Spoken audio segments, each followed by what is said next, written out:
Welcome back to Gravity this season. We're back at this sporting club in San Diego, California, and we're here working with volleyball. We talked about the defensive skill of blocking last time. This time we're going to talk about the defensive skill of digging. So we know that volleyball is a reactive sport.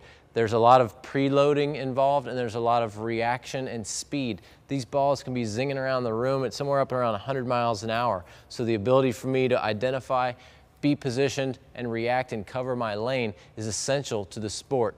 Now what's neat about volleyball is not only do I have to be in position, but I have to be in position and dig the ball, and not only dig the ball, but get the ball to go where I want it to go. That's a difficult, it's almost a miracle that we're able to do that. So it's about reaction, it's about precision, and then your setter has that precise set to the outside hitter or the inside hitter, and that's where your power comes in. So it's a cycle. It's dig, it's position, it's dig, it's set, it's spike, it's block. It's all combined in the sport, and then there's all different types of strategies beyond that.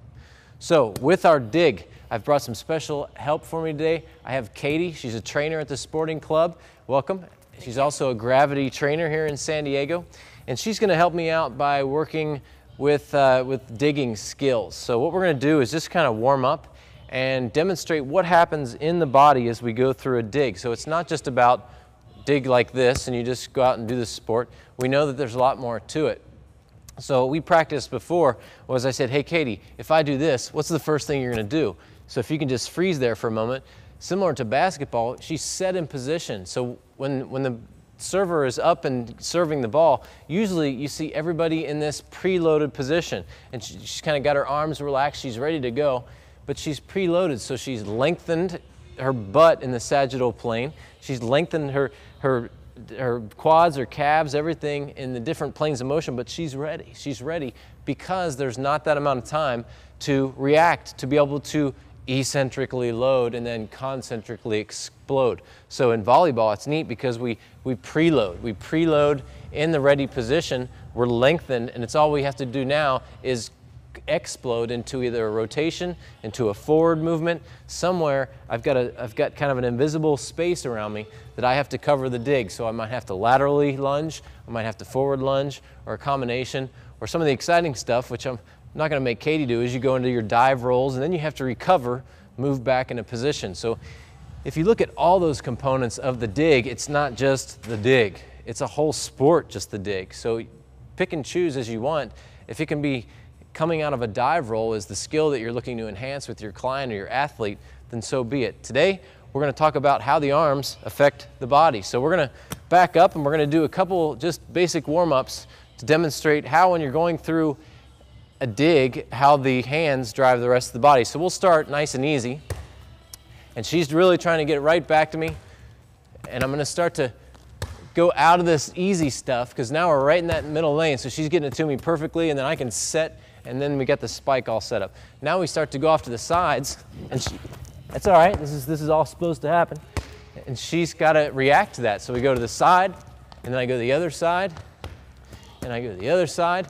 And you can see that she's lunging, she's reaching, she's rotating. So all those components, if you take this tape and play it in slow motion and rewind it and look how she loaded and exploded, then you'll be able to see the exercises that you'll be able to do on the GTS. So let's do that one more time. Now I'm going to come with a little bit of speed because it's a reactive sport, and I'm going to come with the ball overhead. So I'm much closer to her than the server would be. But she has to have this, what we call isometric versatility. So she's here. Now she's got to be able to dive off in any of these directions. So I just called it isometric because of the position, versatility, meaning I can go a lot of places from here and a lot of places fast with the feet on the floor. You ready? So I'll just make it look scary. Good. All right, let me do a couple more. Oh, that was a good one. That was easy. Now I'm going to start to speed them up. Good, perfect. And you can see that these are going all over the place. One more, let's go one more. I'm going to really get you to go down and get it. Good, so you saw that she obviously had to turn. Instead of just reaching, I was trying to get her to lunge. So not only do we just reach, but we also lunge and reach. So you can kind of see where I'm headed with this. As we move over to the GTS, you're sure going to see a lot of this lunging and reaching. So we may pre-position here. We may just go into one-sided type of lunges and reach here, because you got to go down, you got to go back, you got to go up, but you're primarily weight bearing on one side. That's where we're going to start. We're going to start with a lateral lunge.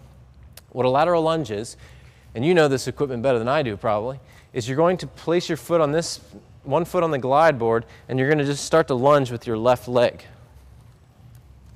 Now I'm going to go get some toys. And you'll see as she goes into her lunge, kind of looks and smells like that dig, doesn't it? And now I'm going to have her just drive her arms as if I'm going to throw the ball. So you're going to lunge out, and I'm going to throw this ball at you. Ready? Mm-hmm. All right. I'm not really going to throw it. So I'm just going to get you to react to it. So I come out here so you can see her kind of rotate and dig. So she's getting trunk rotation. Her eyes are driven by the ball. Maybe I go a little further. She's really got to go out there. So I'm conditioning her leg. I'm conditioning the entire kinetic chain to do what she does in volleyball. It's not rocket science, it's just a matter of duplication and applying to the GTS. So your lateral lunge, now you've got different tweaks. I could take a free weight and put it in her hand.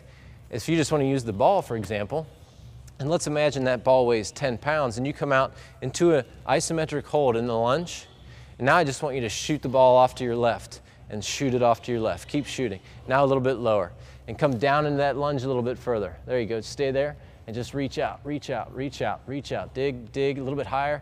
Good, good. That's fun stuff, right? You having fun? Yeah. So it's not just isolating the movements, it's having fun with the movement and integrating the rest of the body. Basic lateral lunge, you can tweak the speed, you can tweak reaction time. I can give a verbal cue where she's in that lunge, I could say, dig, dig, dig, and she has to go down and get it. She has to go down and get it. So I'm also watching. If you can do that one more time, we'll do the slow motion thing again. As she comes down into a slow-mo, I can watch that knee and see how's it lining up. Is it staying in the box? Is it in a good position? Does she also have good mobility within her ankle? Does she have nice dorsiflexion? How's her back look when she's in this position? She looks perfect right now. So she's ready to go. She's exploded, or she's loaded. Now she can explode. Perfect.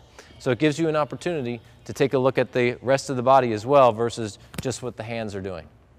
Okay, the next will be a reverse lunge, and I'll let you switch legs here. So you're going to put this leg on the ground, and the other leg's going to go back up onto the GTS. Now the reason I'm going here is when we took a look at some of those digs, some of them were lateral digs, some of them were more diagonal, and if you have a ball that comes short, you're probably going to lunge forward. So this is simulating that. Now it'd be nice if we could have the foot hit the ground, and you can probably figure a way to do that. But if we have one foot on the GTS, we want to control the other leg. It's a safety consideration. So now she just comes down into a lunge, just a basic lunge. And now she's lunging very, very much like you would see in a health club, somebody lunging, right? Now we want to act like this is a real sport. So what are we going to do? We're going to use a driver. She's going to use her hands to facilitate a response through the rest of her chain. So you're going to come down here with your hands. There you go. Just back and forth. A lot of balance involved here. And we know that this is a tweak down from the ballistic speed that you're working with if you're working with a real volleyball dig. However, it's kind of a different deal here. We're working on control. We're working on creating that functional foundation in order to decrease injuries, in order to facilitate. I'm taking her deep now, huh? Now you can maybe go overhead up here as you come out. So I've got all these different exercises. That's a different exercise in this. This is a different exercise in this. This is a different exercise from this. So you've got all these different components. How's the leg? Good. How's the rest of the body? Awesome. Because she brought a lot of friends in. She's got the back involved. She's got the hips involved. She's got the calf involved. She's got her smile involved. Everybody's happy. So that's our lunge. Again, tweak it with a weight. Once you start to add weight or you start to add speed, then you change the exercise again. So these are different ways to progress an exercise versus just better add weight. I'm just going to add weight. I'm just going to add weight. All right, finally, when we look at the dig and the ball's coming towards me, I looked real close at this. I saw, hey, my hips are flexed in conjunction with my spine, and if I go left or right, what does this look like on a GTS? You guys got it, right? It's torso rotation, and it's seated because I'm in a flex position. So I'm gonna bring you over here, and you have no idea what we're doing now, so I'm gonna have to really be good at my cueing. And I'm gonna have you turn and face that direction, and just have a seat laterally. I'm gonna bring this board up here, or the pulley up to the third position, bring here, and now, as you can see, she's in this torso rotation. I'm gonna have you scoot back just a couple inches so you have more leg on the board. And then stick your legs straight out, maybe cross them over, and now she's just gonna go through torso rotation. Now the thing about the torso rotation is, that's not what I was thinking about the dig before we even shot this, but when you take a look at the body as it's going through the motion, she starts to have these type of motions, and then I can start giving different directions. So what I want you to do is just come back to center, so come here, and you're just gonna come to here and then return, so that's gonna be your range. So it's gonna be dig, dig low, and dig high. So we'll come down, maybe even down a little lower, just to middle, and then out to the side. Boom. So this is it. It's kind of the same concept. We've taken the pelvis down out of it, but it allows us to kind of isolate, create a little bit more torque in the trunk to facilitate a better response with regards to getting the body over here. This is where everything emanates from. If I'm going to move somewhere, it's going to come from here somewhere. I don't take my hand and then start to go and my trunk follows. My center of gravity starts to go in that direction, so it's an intention that I have. So we're kind of focused on the intention now with the trunk rotation. Tweaks here are, you can increase or decrease the load. You can increase or decrease the load just by holding on. If you do the same thing, and let's say I want to add a little bit more to the beginning component, so you'll come to mid and stop, and now I want you to really power through it. And I'm just going to add a little bit of pull to this so that she has to really shoot it out there, and then we'll work on speed. I can give her a little help. So real fast and then back, real fast and back, real fast and back, kind of tough. And then you can obviously go into kneeling rotation. The reason I chose seated is because if you looked at the hips flexed and they're in this pre-position with this rotation, that's more like the sport than it would be with the hips extended up in a kneeling position. Thanks, Katie. This has been kind of a fun experience, bringing in a real athlete like Katie to work with us to do our volleyball skills. We've covered blocking, we've also covered digging, and realize that it's not just a dig. If you take a dig and you really break it down and look at the whole chain reaction throughout the rest of the body, we've got all kinds of little stuff we can get our fingers on and help our clients have a better functional foundation for their sport. We'll see you next time on Gravity this season.